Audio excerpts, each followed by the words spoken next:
안창호 TV 구독과 좋아요, 알람 설정 부탁드립니다. 한국에서 프리시즌 투어를 펼친 토트넘의 인기가 여전히 폭발적입니다. 20일 토트넘 홈페이지를 보면 곳곳에 손흥민을 전면에 내세운 원정 유니폼 광고 배너가 붙어 있습니다. 토트넘 선수들이 한국에서 치른 세비야와 친선 경기에서 착용하며 처음으로 공개된 보라색과 형광색이 섞인 유니폼입니다. 홈페이지에 접속하자마자 화면 한가운데 원정 유니폼을 입은 손흥민이 중심에 선 배너가 뜹니다.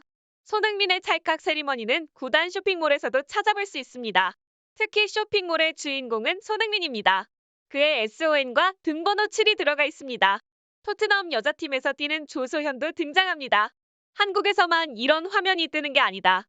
세계 어느 나라에서 토트넘 홈페이지에 접속해도 손흥민과 조소현이 나옵니다.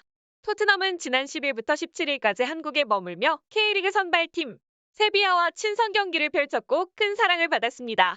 한편 디 애슬레틱은 지난 19일 한국 시간 토트넘이 한국에 머무는 동안 모든 장소에서 손흥민의 인기를 체감할 수 있었다라면서 토트넘은 방한 일정 내내 마치 서울을 장악한 것 같았다. 어디를 가든 SON이 새겨진 유니폼을 볼 수 있었을 정도라고 보도했습니다. 이어 이 매체는 한국에서 손흥민의 인기는 계층과 모든 연령대를 아우른다.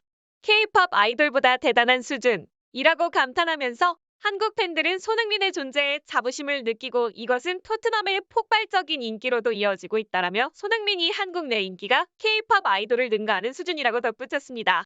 또한 토트넘 호스퍼에서 뛰어난 실력을 뽐내며 손흥민 선수와 합을 맞추고 있는 세계적인 미드필더 선수 중 한 명인 데얀 클로셉스키는 한국 방한 후 한국에 대한 칭찬을 아끼지 않았습니다. 토트넘 호스퍼 공식 사이트 뉴스에서 클로셉스키는 한국은 환상적인 곳이다. 이곳에서의 추억은 내 인생 전반에 걸쳐 가장 선명하게 남을 기억들 중 하나이다. 이곳의 사람들은 환상적이고 이 나라는 환상적인 곳이다. 나는 언젠가 다시 이곳을 찾을 것이다. 이번 방문은 정말 멋졌고 재미있었다. 라며 인터뷰에서도 한국에 대한 사랑을 여김없이 보여주었습니다. 그에 반해 일본에 방문한 PSG에 대한 반응은 그야말로 싸늘했습니다. 프랑스 파리 생제르맹 PSG 구단이 일본 투어를 진행 중인 가운데 관중들의 난입이 잇따라 일어났습니다. 앞서 오픈 트레이닝에 일부 관중들이 난입한 데 이어 이번엔 친선 경기가 끝난 경기장까지 관중이 난입했습니다. 20일 도쿄스포츠, 주니치 스포츠 등 일본 매체들에 따르면 이날 오후 7시 30분 일본 도쿄 국립경기장에서 열린 PSG와 가와사키 프론탈레의 친선 경기가 끝난 뒤 한 관중이 그라운드에 난입하려다 보안 요원들에 의해 잡혔습니다. 이 관중은 경기가 모두 끝난 뒤 양팀 선수들이 하프라인 부근에서 모여 인사를 나눌 때 그라운드 난입을 시도했습니다. 일부 경호원들의 재질을 뿌리치고 그라운드를 향해 돌진했지만 결국 벤치 앞 육상 트랙 부근에서 붙잡힌 것으로 전해졌습니다. 주니치 스포츠는 흰 러닝 셔츠에 청바지 차림의 한 남성이 그라운드에 난입했다가 관계자에게 제압되는 소동이 있었다며 PSG 서포터석 부근에서 난입한 그는 그라운드를 향해 뛰어가다 육상 트랙 위에서 잡혔다고 전했습니다. 이번 PSG의 일본 투어 과정에서 관중이 난입한 건 이번이 처음이 아닙니다. 앞서 지난 18일 일본 도쿄 치치부노미야 럭비 경기장에서 열린 PSG 오픈 트레이닝에서도 일부 팬들이 훈련장 안까지 난입을 시도하는 일이 벌어져 일본 내에서도 큰 비판의 목소리가 일었습니다. 훈련장에 이어 이번엔 실제 경기장에서도 잇따라 관중 난입 소동이 일어난 것입니다. 관중 난입 소동 속에 PSG 선수들도 재빨리 경기장을 빠져나간 것으로 전해졌습니다. 주니치 스포츠는 난입한 관중 때문에 PSG 선수들도 그라운드를 돌며 인사도 하지 못하고 빠져나갔다는 등 비판 목소리가 거세다. 또한 몇몇 파리 생제르맹 선수들은 공포와 분노를 숨기지 않았다고 전했습니다.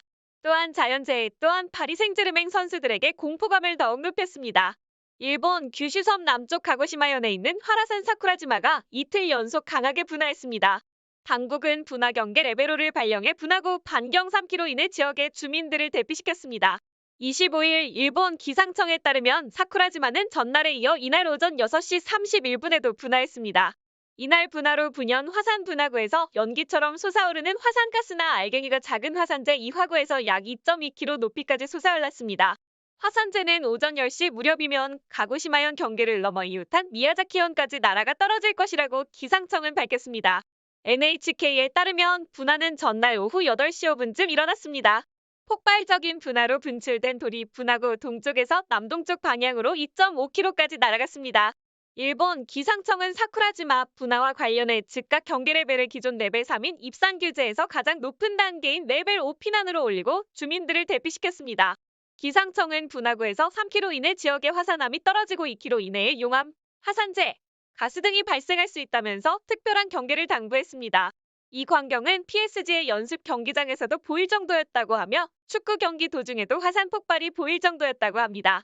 이로 인해 PSG 선수들은 하루라도 빨리 고국으로 돌아가고 싶은 마음을 비추었다고 합니다. 한국과 여러모로 비교되는 PSG의 일본 방문. 토트넘 선수들과 다르게 PSG 선수들은 잊고 싶은 일주일이 될지도 모르겠습니다. 이상입니다. 시청해주셔서 감사합니다.